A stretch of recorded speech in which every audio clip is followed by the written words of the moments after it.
Alrighty, so currently here at Dignity Health Sports Park. As you can see right now,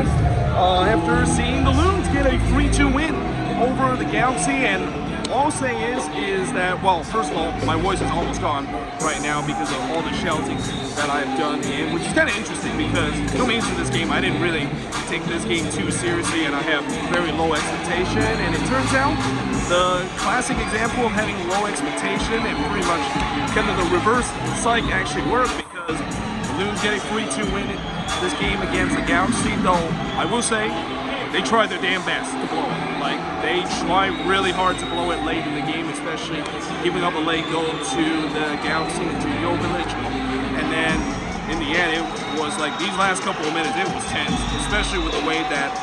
I don't know why we decided to just keep giving the ball away in the latter part of stoppage time. I mean, we already kind of did the classic row heap mode for the entire second half, and just kind of bunker and hope for the best. But, you know, stoppage time, we went in the extreme level where we just kind of keep giving the ball away and there was just no control whatsoever. But, you know, in the end, fortunately, we were able to hold on to get the 3-2 win. There was also kind of a brawl that happened right at the end. I mean, I didn't see too much of it because I was kind of just checking my phones to see the resort stuff. But next thing you know, I look at, oh, and there's like a brawl that's going on. I believe Rosales got sent off, and also Douglas Costa got sent off too. They actually gone to VAR to check to see whether or not if it was worthy a red card, and indeed it is. But yeah, it's definitely a very feisty game. I mean, you know, knowing what happened last year in Decision Day and how crazy that was, it's not a big surprise the fact that it was kind of feisty. But overall, in terms of the game itself, well, again, I feel like this was kind of a very Minnesota kind of role performance where, you know, at least this time they didn't blow it, and, you know, it kind of helps when they went up 3-0, and that once again they played a very good first half. And, you know, they also had a man up for the remaining part of this game, which, you know, anytime when the Loons go a man up, it's usually never a good thing, and especially this season in the league, so many times when teams go up a man, they tend to be better than the team that is man up, and it definitely shown in the second half, although, again, in the second half,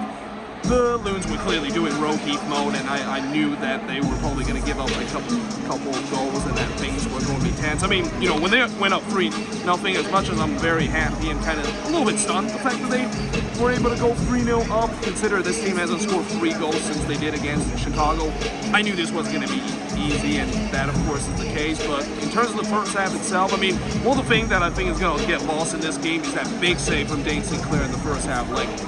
that save that he had on Vasquez, where he was just like, Vasquez was literally wide open. I don't know who was marking him there, but that was just a free header, and somehow Dane Sinclair with an incredible save denying there, similar to last week when he denied Kapana from point blank effort. And I thought, you know, that was a huge moment, and again, a moment that, you know, probably is going to be lost in terms of what happened in this, because, you know, the Galaxy were up 1-0. Who know how this game, of course, would win, and eventually Reynoso scored a lovely goal to give the Loons an early lead, and then there was, of course, a sending off there from Kevin Cabral, which was a little bit debatable, because from where I was sitting, I thought Dane Sinclair was trying to do his best Douglas Martinez kind of impression. If you know what I'm talking about, just a couple of days ago when the Republic played the Galaxy, Douglas Martinez decided to do kind of a Neymar there, kind of roll on the ground, trying to time waste a little bit, and I thought that was the same case for Dane Sinclair, but on the replay, it looked like Cabral did caught Dane Sinclair a little bit, and therefore that's why they said that, you know, well, actually, what's also kind of controversial is that I think Kevin Cabral was trying to get out of the way, and unfortunately his feet kind of caught Dane Sinclair's head there, which, you know, I feel like that is kind of a little harsh to give it a red. I mean, I feel like a yellow card would be justified, but a red card on that, I mean, yeah, it's a little bit debatable, but like I said, that gives the Loons a man up, and eventually they score their second goal, and the whole player that scored the second goal, it's Franco Fragapane. I mean, you know the Loons are doing well when Franco Fragapane is able to score a goal, and, you know, then Reynoso, of course, would score another goal right before halftime. It was a lovely cutback there from Juan. They dared to give it to Reynoso, who puts it on a Polster stab. And yeah, Minnesota were up 3-0, but like I said, I couldn't be just comfortable because I know that this team was going to go row heap mode, and they did that in the second half, and at the end they were just able to hold on. And this is also another reason why, you know, Adrian, he cannot keep doing this. Like, he cannot keep just bunker in and hope everything is going to go well. And well, they kind of got away with it because they were up by a big margin. You know, in the other game when they were maybe 1-0 or 2-0 up, we could have seen the reserve where they would have dropped points or even lost a game like we see in the last 2 games. But overall, you know, it's a good win for Minnesota. Certainly snapped out a 3-game losing streak, but you know, for the Galaxy, it's more struggle on the road, and you know, it doesn't help the fact, or more struggle at home this season. I mean, it doesn't help when you go down a man early in this one, but you know, this has just been the problem for them this season, where you know they definitely show some fight back in the second half, but just the lack of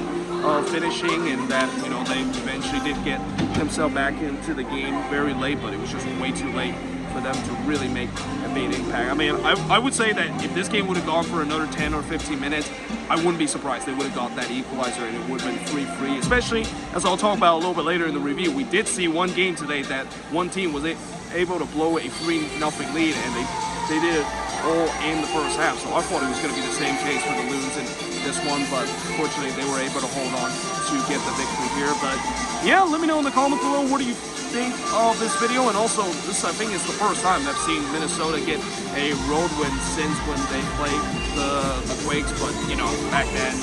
I was still kind of rooting a little bit heavily on the Quakes, and that, you know, whenever there's like a Blues-Dot derby, I don't want to say that it counts as a win whenever the Loons get it, but you know, when they play against other opponents besides the Quakes, then yeah, this is the first time that I actually saw them get all 3 points. And now let's see how they're going to do in the next game against RSL. I mean, the other downside about this is that I mentioned Rosales got sent off. Arriaga also got stretcher off, and unfortunately, it seems like he suffered the A injury, and you guys probably know what the A injury is, and that it looks like he's probably going to be joining Hassani Dotson in terms of the end of season IR. And Rosales being sent off and not available in the next game, I do not know how that midfield is going to look like. We might end up just putting Ja'Cory Hayes in the midfield because how short we are in that position. But either way, hope you guys enjoyed this video. If you do, make sure you guys do like, smash the subscribe button, and yeah, I of course will see you guys next time.